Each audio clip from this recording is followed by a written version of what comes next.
Salut et bienvenue sur ma chaîne. Aujourd'hui on se retrouve pour le point je sais plus combien d'endométriose. J'avais dit que je faisais en face cam sauf que je vais oublier des trucs.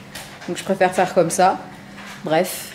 Aujourd'hui nous sommes le 10 novembre et je suis en arrêt. Voilà, je suis en arrêt parce que je tenais plus, j'avais trop mal, j'étais trop fatiguée.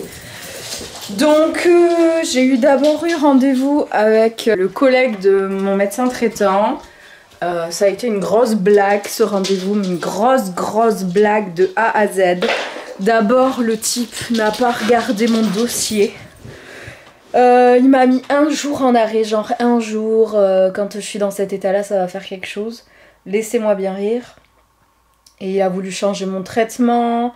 Enfin, il n'y a rien qui allait, franchement, il n'y a rien qui allait. Donc, obligé de reprendre rendez-vous le lendemain. En plus, il m'avait même pas pris la LD en compte. Enfin, tout va bien. Le lendemain, j'ai eu rendez-vous avec mon médecin qui était très inquiète au vu de mon état. J'ai commencé le kiné, ça me fait plutôt du bien au niveau du dos parce que mon dos, il est dans un état, les gars, vous imaginez même pas. Et suite au rendez-vous avec mon médecin et ma kiné, donc j'ai pris rendez-vous de nouveau avec la gynéco. Même si je sais qu'elle va rien m'apporter du tout parce qu'elle est incompétente au possible. Je suis obligée de faire des visites de contrôle. J'ai une écho à passer aussi pour vérifier ma cicatrice au niveau des ganglions inguinaux que j'avais. Je m'étais fait opérer. Et on veut vérifier parce qu'elle commence à être douloureuse. Qu'est-ce qu'on veut aussi? Et là j'attends qu'il soit 9 h pour prendre rendez-vous avec le centre de la douleur ici pour qu'on puisse me poser un tent. Voilà où on en est.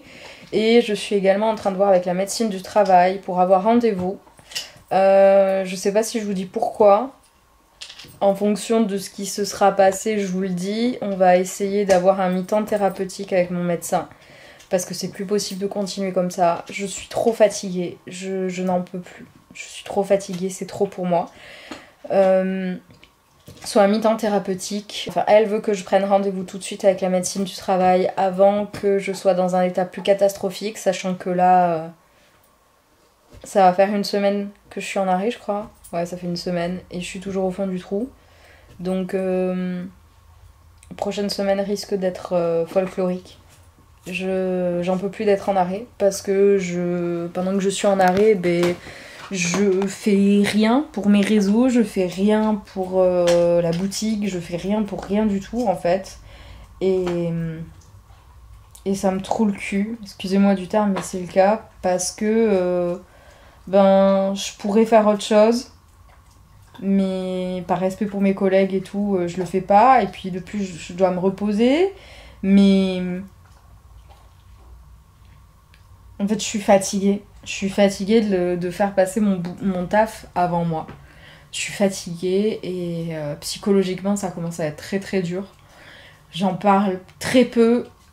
Mes proches savent que ça va pas. Mais ils se rendent pas compte, je pense, à quel point ça va pas. Je viens d'avoir le centre de la douleur au téléphone, donc il m'envoie un dossier qui est à remplir et il y a 6 mois d'attente. Donc je reçois le dossier la semaine prochaine, avec un peu de chance, dans 2 semaines ils l'auront et à partir de là, il faut attendre encore un petit peu, donc je pense que dans 7 mois, j'aurai rendez-vous. Voilà! Allez, je vous laisse avant de fondre en larmes. Nous sommes le 8 décembre, il est 17 h. J'ai beaucoup de choses à vous raconter. Je vais essayer de vous placer quelque part parce que je vais pas réussir à garder la caméra en main. Mais je trouvais sympa le reflet du sapin. Est-ce qu'on peut l'avoir en vrai? Oui, voilà, écoutez.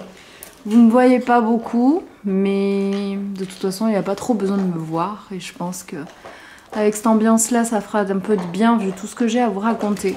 Je suis désolée pour le bruit autour. C'est Salem qui est en train de s'amuser avec une bouteille en plastique. Et je ne vais pas lui enlever parce qu'on a la chance d'avoir un chien qui est adorable et qui, malgré tout ce qui se passe en ce moment, reste très sage et très compréhensif, je trouve. Donc le dossier, je l'ai bien reçu. J'ai vu avec mon médecin.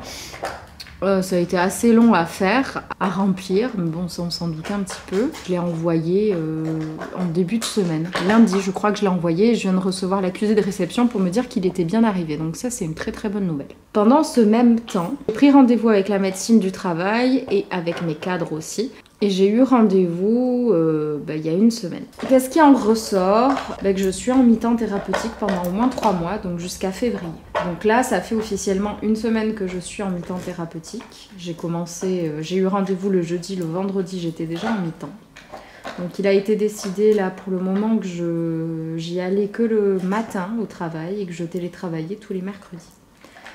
Je dis bien pour le moment parce qu'on fait le point en février, on voit ce qui a changé, si on peut augmenter le temps de travail, si on doit le diminuer, si on doit aménager différemment. Ça a été très compliqué cette semaine parce que j'avais énormément de rendez-vous à côté parce que ma santé ça se dégrade beaucoup, j'ai toujours aussi mal, voire plus. Je prends toujours autant de médicaments, j'ai des douleurs qui réapparaissent ou qui arrivent que je n'avais pas avant. Par exemple, je n'arrive plus à manger comme il y a quelques mois de ça. J'ai perdu 5 kilos. J'ai très mal, je pensais que c'était au niveau de l'estomac et derrière le dos. Et je recommençais à avoir mal aux ganglions inguinaux et j'avais l'impression aussi que ma vessie avait beaucoup de mal à se vider. Oui, je dis les choses comme elles sont maintenant parce que je pense que ça peut servir à certains d'entre vous aussi hein, et je préfère être franche. Et j'avais l'impression du coup d'avoir une espèce d'infection urinaire. Donc j'avais énormément de rendez-vous médicaux cette semaine, mais c'est un truc de ouf. Déjà, juste avant la médecine du travail, j'avais 2 rendez-vous médicaux. Enfin, ça a été là une semaine méga chargée, méga chargée. Et le pire, c'est que ça continue parce que demain, j'en ai encore. Qu'est-ce qu'on a vu? Donc, il n'y a pas d'infection urinaire, ça c'est très bon signe. J'ai passé une écho pour vérifier un petit peu où ça en était au niveau de l'endométriose. Et donc, on avait vu une plaque lors de mon opération qui avait guéri au niveau des intestins, donc elle est revenue. Elle est revenue là. On en avait trouvé un petit peu sur le diaphragme et elle est de plus en plus. Et en fait, c'est elle qui me cause ces douleurs et qui m'empêche de manger comme je le souhaite. Là, vous voyez, à midi, j'avais faim. J'arrivais à manger comme d'habitude, à grignoter. Donc, c'est pas que je me suis forcée un petit peu quand même, parce que j'arrivais plus facilement à manger. Mais là, je sens que c'est en train de me peser. Et je vais en chier ce soir, je le sais. J'ai passé une seconde écho, donc hier, donc à une semaine d'intervalle, ils m'ont vu, le médecin il m'a regardé genre quoi, qu'est-ce que tu fous là? Bah ouais, je sais. Donc là c'était pour mes ganglions inguinaux. Pour ceux qui n'auraient pas vu la toute première vidéo sur le point endométriose, je vous conseille d'ailleurs de regarder toute la série, hein, parce qu'après tout ça devient une série ce truc, parce que je vous explique un petit peu par tout ce que j'ai vécu. Et donc, je crois que c'était en 2017 de mémoire, je me suis fait opérer des ganglions inguinaux. Donc c'est les ganglions qu'il y a au niveau de l'aine. Et donc c'est des ganglions qui aident les ganglions lymphatiques donc, à faire tout ce que doivent faire les ganglions. Je serais incapable de vous l'expliquer. Et en fait j'en avais 2 qui avaient explosé et ça a été un enfer pour me faire opérer parce que le chirurgien ne voulait pas m'opérer et je souffrais énormément. C'est une douleur qui est très dérangeante, c'est pas jusqu'à tomber dans les pommes, mais pour marcher c'est compliqué parce que c'est pile dans le pli et ça fait mal, ça gonfle, c'est vraiment dérangeant. Je pouvais plus porter de pantalon.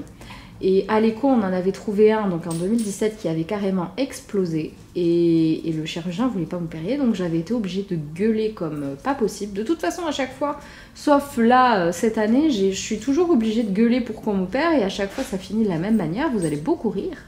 Donc il m'avait dit qu'il m'opérait pour mon bon vouloir, pour mon bon plaisir. Et il m'avait dit que ça durait 20 minutes, grand maximum pour l'enlever et tout nettoyer. Je suis restée sur la table d'opération 2 heures parce qu'il y en avait un deuxième qui avait explosé entre-temps. Évidemment, à force de me faire entendre, les ganglions s'étaient infectés les uns aux autres, quoi, si je puis dire. Donc ça a été 2 heures et quand je me suis réveillée, le chirurgien a osé me dire droit dans les yeux oh là là, heureusement que je vous ai opéré madame, hein, parce que franchement c'était pas beau à voir. Hein. Ah bah tiens, c'est fou hein, à quel point on nous écoute pas alors que c'est dans notre corps. À croire que pour eux, se faire opérer c'est un véritable plaisir pour nous. Ah, c'est vrai, j'adore ça. Du coup j'ai repassé une échographie parce que je recommençais à avoir mal. Il faut savoir qu'en 2017 on ne savait pas d'où ça venait et en fait, en parlant avec les différents médecins, on s'est rendu compte que c'était tout simplement l'endométriose qui me faisait ça. Mon corps surréagit à l'endométriose et du coup, ça fait exploser mes ganglions. On est content ou pas? Ouais. Donc, je passe cet écho, l'échographe qui commence à tirer une tête de 2 mètres de long. J'ai compris tout de suite, vu la douleur que j'avais quand il passait dessus. Le monsieur a bien sûr essayé d'être le plus doux possible, mais malheureusement, quand on passe sur un endroit qui fait mal, ben ça fait mal. Il a essayé de faire ça au mieux pour qu'on ne me réembête pas après. Il faut savoir donc que j'ai 4 ganglions qui posent problème à droite et 3 à gauche. À gauche, je ne les sens pas parce que j'ai déjà ma cruralgie qui me pose problème. Donc je pense que mon corps, ben, il arrive plus à gérer quoi. C'est que les douleurs, bah écoute, il y a de tout. Voilà, il y a de tout maintenant à gauche, donc on sait plus. Donc tout de suite les mêmes questions, parce qu'à la base, quand les ganglions s'infectent comme ça, c'est parce qu'il y a une inflammation, il y a une infection, il y a quelque chose qui va pas. Et tout de suite, vu que j'ai des chats, c'est la maladie de la griffe du chat, auquel on en parle tout de suite. Donc j'ai appelé mon médecin, je lui ai expliqué, elle m'a prescrit une prise de sang que je dois donc faire demain matin avant d'aller travailler. Pour bien vérifier qu'il n'y a pas d'infection, parce qu'après tout, c'est pas parce qu'une fois ça m'avait fait ça que c'est forcément la même chose, sauf qu'on le sait pertinemment, c'est juste histoire qu'on me foute la paix. Et le moment venu, si on décide de me renvoyer vers un spécialiste pour ça, parce que de toute façon ça va être obligatoire, qu'on me trouve une solution, ou peut-être qu'on va devoir me réopérer encore une fois. Donc on préfère faire la prise de sang pour montrer non, c'est pas une infection, c'est dû à l'endométriose, arrêtez de lui casser les couilles. Voilà. Donc voilà, je suis ravie. J'ai donc passé cet écho hier comme je vous le disais et j'ai un mal de chien depuis horrible. Ça a gonflé les gars. Je le vois parfaitement, ça a gonflé, j'ai eu mal toute la journée. Ce matin au boulot, je faisais pas la fière parce que déjà c'est une très très mauvaise nouvelle pour moi que ça recommence comme ça parce que ça veut dire qu'en 5 ans ça revient. Donc je vais me faire réopérer tous les 5 ans maintenant. Comment ça se passe? Déjà que je me fais opérer assez régulièrement à cause de problèmes divers et variés, ça commence à faire beaucoup. Donc j'arrive à Dams. Oui, je finis de parler et je suis à toi. Donc j'étais assez perturbée aujourd'hui, je le suis encore, j'ai super mal. J'en viens à me demander si le mi-temps ça va suffire ou s'il va falloir me foutre en arrêt pendant 3 mois encore. J'ose plus rien faire en fait parce que si, j'assimile les arrêts maladie un peu à une prison quoi. Donc j'ose rien faire et là je suis entre les deux donc je sais pas trop comment faire non plus. Je sais plus et puis j'en ai franchement marre de souffrir tous les jours. C'est compliqué. C'est compliqué. La suite au prochain épisode. Nous sommes le 15 décembre, je crois que c'était hier, où j'ai décidé de prendre rendez-vous donc avec mon médecin traitant pour voir ce qu'on décidait de faire en fonction des résultats, si je me rapprochais d'un chirurgien ou non, ou si on tentait un traitement pour faire dégonfler mes ganglions. J'ai de plus en plus mal. J'essaye de le cacher comme je peux au boulot, parce que étant donné que je travaille plus que le matin, je veux pas... Enfin, c'est compliqué quoi. C'est compliqué parce que je me dis j'ai quand même de la chance, je travaille plus que le matin et j'ai pas envie de me plaindre, mais c'est vraiment compliqué en ce moment pour moi. Donc... En fait, j'accorde beaucoup trop d'importance à ce que pensent les gens autour de moi. Et je crois que je vais stopper ça. Je vais stopper ça et je vais vivre comme je l'entends, comme je le veux. Parce que la maladie m'empêche déjà de vivre beaucoup trop de choses.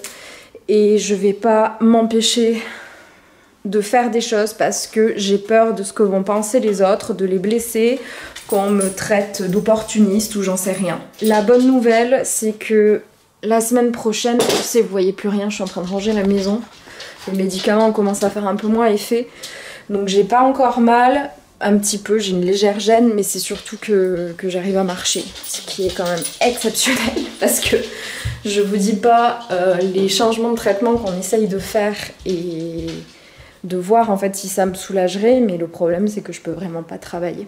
En prenant ces médicaments-là, enfin, c'est des médicaments que je prends d'habitude, c'est juste que je les prends différemment et du coup c'est de la grosse galère. Bref, tout ça pour dire que hier matin j'ai décidé de prendre rendez-vous chez mon docteur. J'ai eu rendez-vous par Doctolib et en fait j'étais en train de finaliser mon truc et j'ai mon téléphone qui a sonné, j'ai répondu et en fait c'était une infirmière du service des douleurs chroniques. En fait elle m'expliquait que voilà, elle avait mon dossier sous ses yeux, qu'en gros ben voilà, je n'allais pas pouvoir voir le médecin tout de suite, mais ça on le savait, je vous l'avais dit que ça allait prendre énormément de temps pour que je voie un médecin. Mais par contre elle a vu que mon médecin m'avait prescrit le TENS et elle m'avait dit écoutez, vu que le médecin, déjà votre médecin veut que vous ayez un TENS, c'est que vous en avez vraiment besoin. J'ai vu, enfin elle m'a dit qu'elle avait vu tout ce que j'avais mis, donc mon traitement, tout ce que je vivais, etc. Elle m'a dit on va pas vous laisser comme ça attendre 2 mois de plus ou même 6 mois de plus. Elle m'a dit on se voit la semaine prochaine et comme ça on règle le TENS ensemble et vous repartez avec. Donc ça veut dire que la semaine prochaine, ça va bien avancer pendant mes vacances, donc je suis plutôt contente. Ouais, c'est cool. Nous sommes le 21 décembre et hier j'ai eu donc rendez-vous avec mon médecin traitant pour faire un peu le point sur tous les examens que j'avais passés. Je pense que je vous l'ai déjà expliqué. Demain j'ai rendez-vous donc avec l'infirmière pour le TENS, mais je voulais qu'on parle un petit peu de ce que m'avait dit mon médecin. Je suis clairement en train de jouer avec Salem en même temps parce que le pauvre, il en a un peu marre. Et puis là, j'ai un peu de mal là, en ce moment. Je suis un peu à l'ouest. Bref, tout ça pour dire que donc mes ganglions, c'est bien l'endométriose qui cause ça. C'est pas autre chose parce que mes analyses sanguines sont bonnes. Donc c'est qu'il n'y a pas d'infection, il n'y a rien à part l'endo, quoi. Mais qui me pose toujours autant de soucis. Donc elle m'a augmenté mon anti-inflammatoire pour essayer de contrer ça. Et donc tous les 6 mois il faut qu'on vérifie mes ganglions pour savoir si ça va ou si ils ont explosé. S'ils ont explosé, opération. S'ils n'ont pas explosé, on reste comme ça. Et ça sera comme ça tout le long de ma vie parce que malheureusement l'endométriose crée une inflammation. L'inflammation fait réagir mes ganglions et je serai emmerdée comme ça toute ma vie. Donc voilà. C'est top, donc il faut que je fasse attention à pas tomber malade, à pas choper d'autres inflammations en fait pour que mes ganglions ne soient pas impactés en plus de tout ce qu'ils ont à subir déjà. Donc voilà, qu'est-ce que je voulais vous dire d'autre ? Elle m'a forcé un peu la main, moi je l'ai vécu comme ça, pour faire un dossier de travailleur handicapé. Donc j'irai le déposer je pense demain en même temps que mon rendez-vous au service des douleurs chroniques. Salut, nous sommes le 2 janvier. Nous allons faire à manger en même temps que je discute parce que j'en ai marre de perdre du temps. Enfin faire à manger, on va se calmer, on va faire des pâtes. Parce qu'il faut bien se nourrir au bout d'un moment. Donc la dernière fois qu'on s'est parlé, j'allais avoir rendez-vous avec l'infirmière pour le TENS. Donc j'ai bien eu rendez-vous, je suis arrivée là-bas. La première chose qu'elle m'a demandé, c'est pourquoi vous venez ? Parce que j'ai pas de mots de mon médecin. Donc je me suis dit ça commence très très mal parce que la gonzesse elle m'appelle, elle me dit vous pouvez venir maintenant pour que je vous file le TENS avant et vous verrez le médecin plus tard. Bon bref, elle s'en souvenait pas, c'est pas grave, ça arrive. Elle me demande ce que j'ai, donc je lui explique. Elle me dit ouais mais j'ai pas de mots de votre médecin. Je lui dis bah si, vous en avez un. Je lui ai demandé d'en faire un, il est dans le dossier, c'est moi qui ai fait le dossier, je sais ce qu'il y a dedans. Et je me dis putain, ça pue un peu du cul quand même là, l'histoire. Et donc elle finit par me demander ce que j'ai exactement, donc je lui explique les lésions où elles sont, ce que ça me fait comme douleur, etc. La cruralgie, machin. Et elle me dit, mais c'est pas noté sur votre compte rendu que vous avez de l'endométriose. Bah si, en fait, si. Si, c'est juste qu'il a pas marqué endométriose, il a noté le nom scientifique du truc. Je saurais pas vous le ressortir. Mais putain, c'est leur boulot, quoi. Merde. Et vous allez comprendre pourquoi ça m'énerve. Je commence un peu à m'énerver, elle le sent, elle me dit oui, mais la cruralgie, normalement, c'est pas... Vous avez rien qui prouve que vous avez une cruralgie, à part ce que vous dites, c'est que... Et la cruralgie, c'est jamais lié à une endométriose. Bah, si, punaise, c'est lié à une endométriose du cul-de-sac de Douglas. C'est normal. Enfin, c'est normal. Ça apparaît presque tout le temps pour les filles qui sont atteintes à cet endroit-là. Et elle me dit que non et tout. Et là, moi, j'ai pété un boulon. Je lui ai dit, mais ça suffit, quoi. Ça suffit. Et donc, elle me dit, bon, écoutez, moi, je m'en fiche. Le principal, c'est que j'arrive à vous soulager. Ouais, oui, c'est vrai. C'est pour ça que je viens à la base, quand même. Elle me demande des douleurs où elle sent et tout. Elle commence à m'installer le TENS avec les patchs. Elle m'explique comment ça fonctionne. En gros, là, je l'ai pour 1 mois en location. Donc moins d'1 mois maintenant, parce que ça fait un moment que j'ai eu rendez-vous, mais il s'est passé de ces péripéties encore une fois, comme d'hab. Hein. Donc là, je l'ai pour 1 mois. Dans 1 mois, je fais le point. Si ça me va, je retourne au truc de location et il m'enfile un 9 pour 5 mois, parce que la location d'un TENS, c'est 6 mois maximum.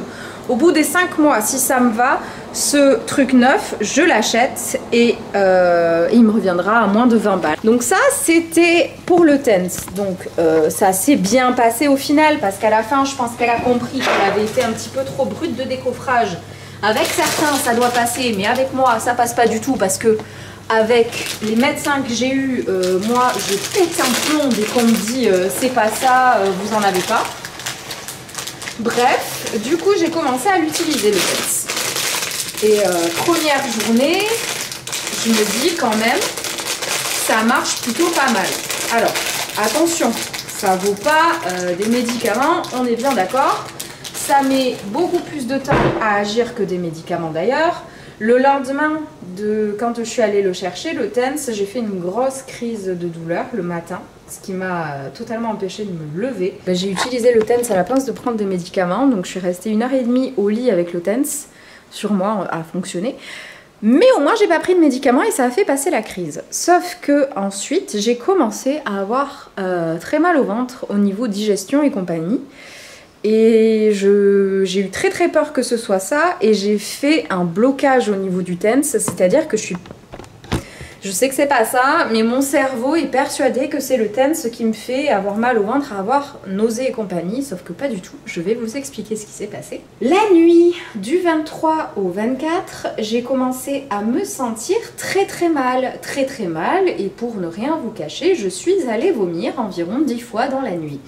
Et ça a évidemment continué le matin et arrivé le 24 au soir. Donc pour rappel, cette année, on a reçu chez nous de la famille. On était, mon chéri et moi, malades comme des chiens à gerber partout. Donc la maison n'était pas propre, le repas n'était pas prêt, la table n'était pas prête non plus. Bref, heureusement que ma belle-sœur et ma maman sont arrivées pour nous aider à déblayer un peu le bordel. Mais je vous dis pas l'état, quoi. J'étais blanche comme un cul. Je m'en sortais pas, j'ai pas mis de minuteur. Alexa, mets un minuteur 5 minutes. Ben, c'était la grosse merde. Et j'étais. Au début, je pensais que c'était le TENS qui me rendait malade. Et puis après, mon chéri est tombé malade. Et on en a déduit parce que c'est passé très très vite. Le 25 au matin, on allait déjà mieux tous les deux. Le 24 au soir, vraiment 21h passées, ça allait mieux déjà. Et donc en fait on a capté qu'on avait fait une intoxication alimentaire due à du bacon qu'on avait mangé de grands frais. Donc on pense sincèrement qu'ils n'ont pas respecté la chaîne du froid, qu'elle a été rompue à un moment ou à un autre. Et voilà, et du coup Léa qui adorait le bacon ne va plus du tout en manger parce que je fais une fixette dessus. Et malheureusement quand je suis malade à ce point, j'ai tendance à faire des fixettes sur des choses comme ça. Et je ne vais plus jamais en manger, je le sais parce que j'étais trop malade. Le 25 au soir, j'ai commencé à me sentir mal, c'est-à-dire que j'avais très mal aux ganglions, mais un truc de ouf. J'avais super mal. Donc j'ai pris des médicaments, ça m'a shooté, je me suis endormie. Dans la nuit, ça m'a réveillée encore, c'était pas l'heure de prendre des médicaments, je me mets le TENS, c'est tout, parce que je me dis, bon, les ganglions, j'ai peut-être pas mal aux ganglions, c'est peut-être une douleur qui est projetée, et en fait j'ai mal à l'utérus, on n'en sait rien. Donc, la nuit passe, je ne dors pas de la nuit, Et à 5h, je craque, je dis à mon chéri, on avait encore toute la famille à la maison qui dormait, et normalement le 26, je travaillais. Et je dis à mon chéri, écoute cœur, là il faut que tu m'amènes aux urgences, ça va pas, j'arrivais plus quoi. J'y arrivais plus, ça avait gonflé, j'avais des impressions de courant électrique dedans, j'avais vraiment très très mal. Et moi ma seule hantise c'était, vas-y on m'a dit que maintenant il n'y avait plus rien à faire et qu'il fallait à tout prix éviter que ça explose. Sachant que j'avais pas pris les anti-inflammatoires parce que je venais de faire une intoxication alimentaire et que j'avais pas mangé de la journée, donc j'allais pas prendre de médicaments cette journée-là quoi. Et en fait, une journée, ça a fini pour tout dérégler. Et je me disais, punaise, ça se trouve, j'en ai un qui a explosé ou qui est pas loin, et je vais y passer, c'est pas possible, je vais y passer. Donc on arrive aux urgences, 5h30, il y avait personne évidemment, on prend vite en charge. Les urgences pépites, mais pépites pour une fois. D'habitude, on se plaint toutes des urgences, mais là, franchement, ils ont été génialissimes, ils m'ont bien pris en charge, ils m'ont bien écouté. Ils m'ont mis sous morphine, ça a été assez long, j'ai attendu 2 heures, mais en même temps aux urgences tu t'attends à quoi d'autre qu'attendre quoi. Je le savais, donc c'est pas grave, j'ai attendu. On m'a fait une prise de sang parce qu'on voulait bien vérifier que c'était l'endométriose qui me faisait gonfler les ganglions, parce qu'ils ont bien vu, ils m'ont ausculté, ils ont bien vu que c'était gonflé, que ça faisait mal et qu'il y avait quelque chose qui allait pas dans cette zone-là. Donc ils ont voulu vérifier d'abord qu'il n'y avait pas une infection, ce qui est logique et normal, mais bon, je leur avais dit, il y a une semaine, j'ai déjà fait un bilan sanguin. Mais bon, bref, allez-y, prenez, c'est gratuit. Et donc voilà, donc ils décident de me faire monter au gynéco, vu que ben, c'est l'endométriose qui me déclare ça. Mais là, les amis, là moi, j'ai failli péter une durite. Vraiment. Je vous le dis toujours que j'ai envie de péter les plombs quand je suis chez le médecin et compagnie, mais vous voyez, j'arrive à garder mon calme, ça va. C'est énervant, mais ça va. Là, on est arrivé à un stade où j'étais comme ça et un peu plus, je rentrais dedans. Vraiment, là, j'étais vraiment vénère et vous allez comprendre pourquoi.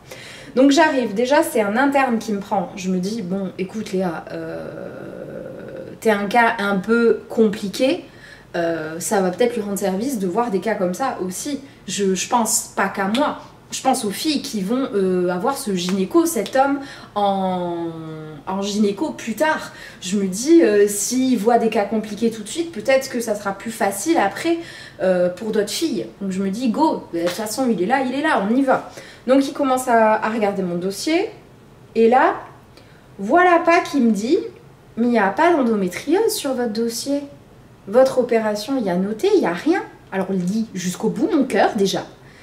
Et donc commence une bataille parce qu'il me disait que le terme scientifique qu'il a employé, c'est pas l'endométriose. Et moi j'ai cherché pendant des années sur cette maladie, et c'est surtout que après ce diag, j'ai cherché le terme exact, ce que c'était, la définition, enfin voilà, c'est quelque chose, c'est ma maladie, j'en suis atteinte, donc j'ai fait les recherches. Et je lui dis si, c'est l'endométriose, c'est juste que, encore une fois, c'est le terme scientifique. C'est un professeur qui m'a opéré, donc il emploie les termes scientifiques. Et là, de colère, je prends mon téléphone et je lui cherche, je lui ai cherché la définition. Ah oui, vous avez raison. Ben ouais, glandu, ouais, un peu que j'ai raison, merci, je sais ce que je dis encore, quoi. Je suis pas cinglée. Pas encore, mais bientôt je pense, parce que vous allez finir par me rendre cinglée. Donc déjà, j'étais colère avec ça, j'étais vraiment en colère, vraiment. Je commence à comprendre que c'est bien de l'endométriose, blablabla. Donc il me dit, bah, écoutez, je vais vous ausculter, on va vous faire des analyses et tout, c'est normal, hein, avec des ganglions qui triplent de volume comme ça, on est obligé. Mais moi je pensais qu'ils allaient quand même regarder mes... Enfin, je vais pas vous gâcher je vais pas vous spoiler tout de suite, hein, quand même. Du coup, il m'ausculte. Il veut faire avec le spéculum. Donc le spéculum, c'est un petit outil qui permet d'ouvrir un petit peu les lèvres pour avoir vue sur vagin et un petit peu plus, je crois. Enfin, j'ai jamais regardé, hein, perso, ça m'intéresse pas. Donc bref. Sauf qu'il faut savoir, et c'est noté, c'est spécifié sur mon dossier en gras, en rouge, en large, que j'ai un utérus rétroversé. Donc, ce n'est pas du coup comme la plupart des femmes. Et du coup, quand on fait le spéculum, il faut le mettre d'une manière un petit peu différente de ce qu'on apprend en cours. Je me dis, il a vu mon dossier, il m'a cassé les bonbons pour le terme scientifique. Il a quand même pensé à regarder. Non. Non, mais je vous gâche le truc, hein, mais bon, en même temps, c'est pas compliqué de comprendre. Non, il a absolument pas regardé. Il n'avait absolument pas regardé. Et du coup, ici est repris à 2 fois. À 2 fois. La première fois, il est resté 5 minutes. Mais j'avais l'impression d'être torturée. Mais vraiment. J'avais mal, je chialais, je lui disais d'arrêter. C'était... Enfin, on va employer les termes aujourd'hui, on va employer les termes. Mais c'était de la violence gynécologique. Je suis désolée, mais au bout d'un moment, c'était une violence pour moi, là. Donc, il le fait une première fois, il n'y arrive pas. Il fait une deuxième fois, il n'y arrive pas. Et là, moi, j'ai commencé à être très, très en colère. Mais vraiment très, très en colère parce que déjà, il remettait en doute ce que je disais. Il s'était pas renseigné comme il faut. Enfin, je veux bien qu'on connaisse pas tout, mais je suis désolée. Le terme scientifique, là, que mon médecin, mon professeur, il a utilisé, c'est bon, c'est le terme scientifique. Il n'y en a pas 12 000. Hein. Enfin, j'en sais rien, mais tu vois ce que je veux dire. Au bout d'un moment, il avait qu'à se renseigner, le type, quoi. Et je lui dis, là en plus il me fait mal, je lui dis maintenant ça suffit, vous m'appelez votre chef qui va s'occuper de moi parce que là moi je vais vriller par contre. Donc elle arrive toute douce et compagnie, bah ouais tu m'étonnes, vaut mieux que tu sois douce meuf parce que sinon tu te prenais un cartouche dans la gueule, ça allait faire mal quoi. Et donc 10 secondes pour me faire le spéculum, parce que tout de suite elle a compris, oui vous avez l'utérus rétroversé, oui, ouais voilà. Donc elle a compris, elle lui a expliqué.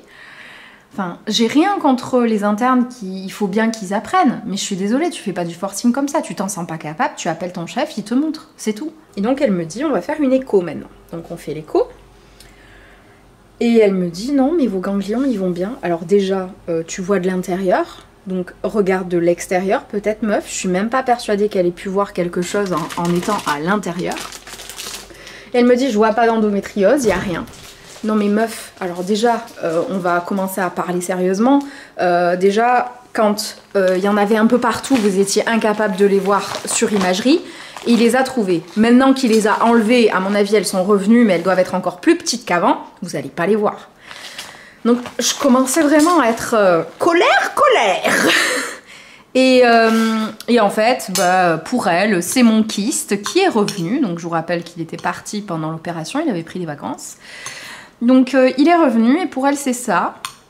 Donc bon par contre j'ai appris quelque chose qui m'a mise assez en colère. Elle me disait oui donc si votre kyste revient comme ça c'est que le stérilet ne coupe pas réellement vos cycles et donc il va falloir l'enlever et trouver autre chose. Là je suis sous surveillance parce qu'il fait de nouveau 5 cm, ce qui commence à rentrer dans le attention ça peut foutre la merde.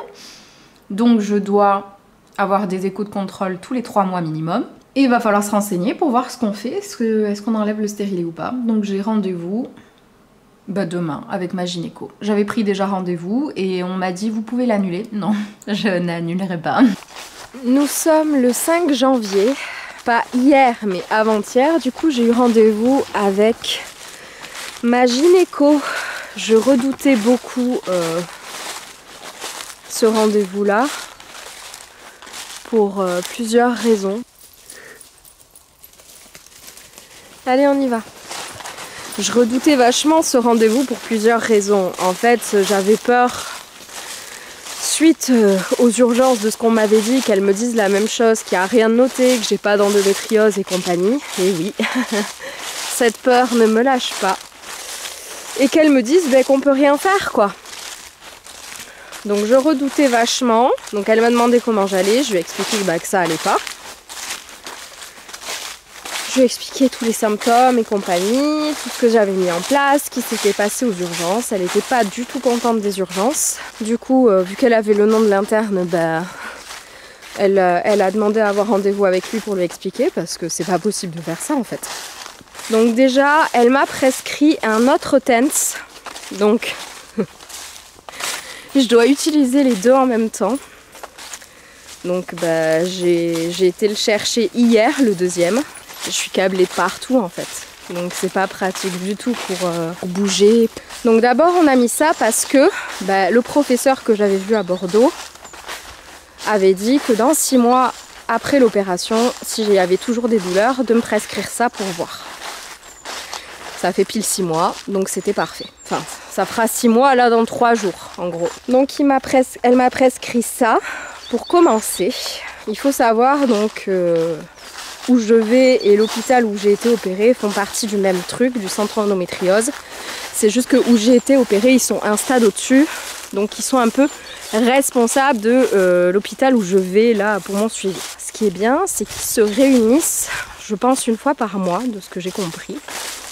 Et là, ils se réunissaient, je crois demain. Et en fait, ils se réunissent pour faire passer en commission, donc voir tous ensemble un même dossier qui pose problème à l'un d'eux. Pour avoir plusieurs avis, il y a plusieurs types de médecins, donc il y a bien sûr des gynécologues, il y a des chirurgiens, il y a les professeurs, il y a des urologues, il y a des gastro-entérologues, enfin voilà. Ils se mettent vraiment tous ensemble pour décider du dossier. Et ça tombait bien, vu que j'ai été suivie par les deux parties, et bien elle a dit, mon dossier, elle a des propositions à me faire, mais elle m'a dit d'abord, avant toute chose, on va voir avec eux ce qu'ils en pensent, ce qu'ils proposent, si ça va pas mieux. Le stérilet ne me convient pas, parce qu'il n'arrête pas mes cycles, ce qui veut dire que l'endométriose continue de faire son œuvre et mes kystes d'apparaître. Donc tant que mes cycles ne seront pas arrêtés, ça continuera à me poser problème. Donc elle m'a dit, j'envoie votre dossier quoi qu'il arrive, comme ça on verra tous ensemble ce qu'on en pense. Soit on commençait par le TENS, soit on passait à l'étape supérieure tout de suite, parce qu'elle pense que c'est ce qu'on va me proposer à la suite de cette conférence là. Donc elle me proposait qu'on enlève le stérilet, elle me disait soit on l'enlève la prochaine fois qu'on se voit, soit on l'enlève tout de suite. Et je vous donne autre chose. Quand elle m'a demandé si je voulais l'enlever tout de suite, moi déjà je me suis dit, attendons, déjà on va essayer le TENS avant toute chose, avant de me charcuter de nouveau parce que ça fait super mal de le mettre, mais ça fait super mal de l'enlever aussi apparemment. Moi je me suis dit, on va d'abord voir ce qui décide les médecins avant toute chose, avant de vouloir faire quelque chose. Et quand elle m'a annoncé ce qu'elle voulait faire, j'étais encore plus sûre qu'on allait attendre d'abord. En fait, elle veut m'enlever le stérilet. Je sais que je vais être obligée. Je sais qu'on va me l'enlever parce qu'il me sert à rien, il me cause plus de problèmes qu'autre chose. J'ai des infections urinaires qui commencent à être à répétition si je bois pas plus de 2 litres par jour. Enfin, il y a vraiment des gros soucis à cause de ça, donc on va être obligé de l'enlever, mais je préfère qu'on voit d'abord sur quoi on part, qu'on soit tous d'accord sur quoi on part, avant de me l'enlever et de se lancer entre guillemets à l'aveugle. Et donc l'autre proposition, c'est le Luthéran ou le Luténil. Avant, c'était une pilule qu'on prescrivait à toutes les femmes qui avaient des règles douloureuses ou suspicion d'endométriose ou endométriose. Donc c'est une pilule en continu, qui permet donc de stopper totalement les règles et qui est plus forte que certaines pilules. C'est pour ça qu'elle était très utilisée pour les femmes atteintes d'endométriose parce que ça les aidait beaucoup apparemment. Il y a 20 ans, ils prescrivaient ça sans se prendre la tête, sauf que depuis, il y a eu des cas de méningiome. Méningiome, si j'ai bien compris, c'est des boules de je sais pas quoi dans le cerveau.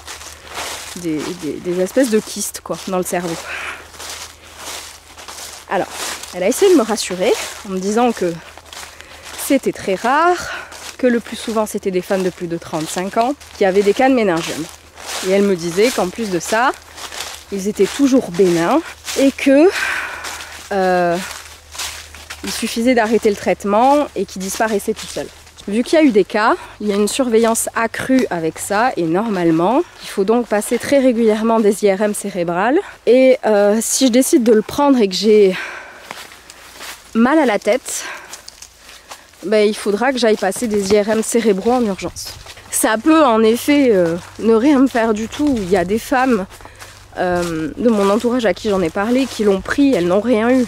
Mais comme le stérilet que j'ai, il y a des femmes qui le supportent, il y a des femmes qui le supportent pas. On peut pas savoir en avance. Et ce qui me met encore plus le doute, c'est qu'avant, elle me disait que ça serait bien d'envisager la grossesse, parce que ça c'est la nouveauté. Bah oui, hein, j'ai 28 ans, ça fait 9 ans qu'on est ensemble avec mon chéri, donc le couple est stable, donc ils essayent de me forcer la main parce que certaines grossesses permettent de calmer. Moi je connais des femmes atteintes d'endométriose et c'était pire après. C'était pire après, c'est qui tout double. Soit ça calme, en effet t'as de la chance, soit ça calme pas. Et puis moi j'ai un problème avec le fait de faire un gosse comme médicament quoi. Tu fais un gosse parce que t'en as envie, pas pour espérer aller mieux, pour avoir moins de problèmes, parce qu'au final... Enfin d'accord, c'est une aventure exceptionnelle, c'est quelque chose qu'on doit vivre. Tu aimes cet enfant bien sûr. Je sais que je vais me faire taper sur les doigts de faire une image pareille. Mais Salem, je l'aime de tout mon cœur. Mais il m'apporte énormément de bonheur. mais il apporte aussi son lot de problèmes, d'inquiétudes. Et moi, je me sens pas prête à ça avec un enfant parce que je sais que ce sera pire. Et je sais à quel point je m'inquiète déjà pour mes animaux et je suis pas prête à supporter ça en plus. Et elle m'a dit, faut pas avoir peur d'avoir plus mal après la grossesse, c'est pas vrai, ça règle les douleurs. Donc déjà, elle fait un raccourci parce qu'on n'est pas sûr que ça fonctionne. Donc quelle est ma preuve que si elle fait pas un raccourci sur la grossesse, si elle fait un raccourci sur la grossesse, quelle est ma preuve qu'elle en fait pas un aussi à propos du l'utérin ou l'uténil? Oh, vous avez compris. L'utérin ou l'uténil. C'est quoi ma preuve? Je suis perplexe. Donc il y a ce truc là, cette réunion. Déjà, j'attends d'avoir des nouvelles. Et sinon, je la revois en mars pour vérifier mon kyste. Parce que oui, du coup, on est obligé de le surveiller. Et elle m'a prévenu, il y aura peut-être une opération. Voilà, donc on continue le combat. Pour l'instant, ça me permet de réfléchir pendant quelques mois encore. On n'est que début janvier. Et je la revois fin mars. Je sais pas si elle me tiendra au courant de la réunion d'ici là ou pas, on verra bien. En attendant, je pense que je vais arrêter cette vidéo ici. Je vais essayer de transvaser des vidéos et de vous la publier assez rapidement. Parce que là, il va rien se... Qu'est-ce qu'il fout? Ça va? Parce que là, j'ai vachement avancé et j'ai pas de rendez-vous de prévu à part gynéco en mars. Faut que je vois avec mon médecin traitant, savoir ce qu'elle pense de tout ça aussi parce que j'aimerais avoir son avis. Enfin, il y a plein de choses qui arrivent, mais c'est pas pour ce mois de janvier et c'est pas avant fin février. Donc, je me dis autant clôturer cette vidéo, vous la publier et reprendre un peu plus tard. J'espère... À chaque fois avec ces vidéos, je me dis comment je peux dire j'espère que cette vidéo vous aura plu. Comment je peux dire ça? Parce que moi ça m'a pas plu. Ça m'a pas plu, mais ça m'a fait du bien au moral de savoir que j'avais ce moyen d'expression. N'hésitez pas à mettre un pouce bleu en bas de cette vidéo pour m'encourager. Voilà, on va plutôt dire ça pour ces vidéos-là. N'hésitez pas à me dire ce que vous voulez en commentaire. Si vous avez des solutions, des idées, si vous avez eu le lutérin ou l'uténil, si vous êtes atteint d'endométriose, enfin quoi que ce soit qui puisse m'aider. Vous pouvez me suivre sur les réseaux sociaux, n'oubliez pas que je vous tiens quand même régulièrement au courant de tout ça sur Insta. Disons que j'argumente plus ici. C'est plus simple qu'à l'écrit ou en story, je préfère le faire là. Donc n'hésitez pas à me suivre là-bas. Je vous fais de très gros bisous et je vous dis à très vite dans une prochaine vidéo. Salut!